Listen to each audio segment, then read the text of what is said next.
মোদিজি বাংলাদেশের উপর আর বেশি বেশি করে নিষেধাজ্ঞা দেন, যাতে ডক্টর ইউনূস চাপে থাকে। আর আমরা ক্ষমতায় আসলে আপনাদের যা যা লোকসান হয়েছে সবকিছু ডাবল ডাবল মুনাফা দিয়ে আপনাদের লোকসান গুলো পূরণ করে দিব। তা তো দিবে বুঝলুম, কিন্তু বর্তমানে তো আমরা সব পণ্যের উপর নিষেধাজ্ঞা দিয়ে ফেলেছি, এখন আর কিসের উপর নিষেধাজ্ঞা দেব? আরে মোদিজি পাচ্ছেন না, আপনি এক কাজ করেন, বাংলাদেশের জন্য ভারতবর্ষের আকাশপথ বন্ধ করে দেন। আর এদিকে আমরা ঢাকা শহরে আন্দোলন আরো তীব্র করছি, তাহলে ডক্টর ইউনূস ক্ষমতা থেকে পালাতে বাধ্য হবে। বাচ্চারা আন্তর্জাতিক অঙ্গনে আমাদের মান সম্মান একদম ধুলে মিশে যাক, তাই তো?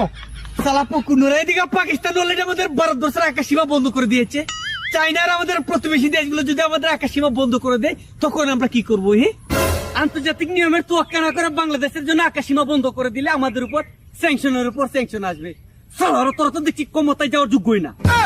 তোদের থেকে তো আমাদের হাসিনাই ভালো ছিল, যা এখান থেকে উবাসীরা না খেয়ে মর।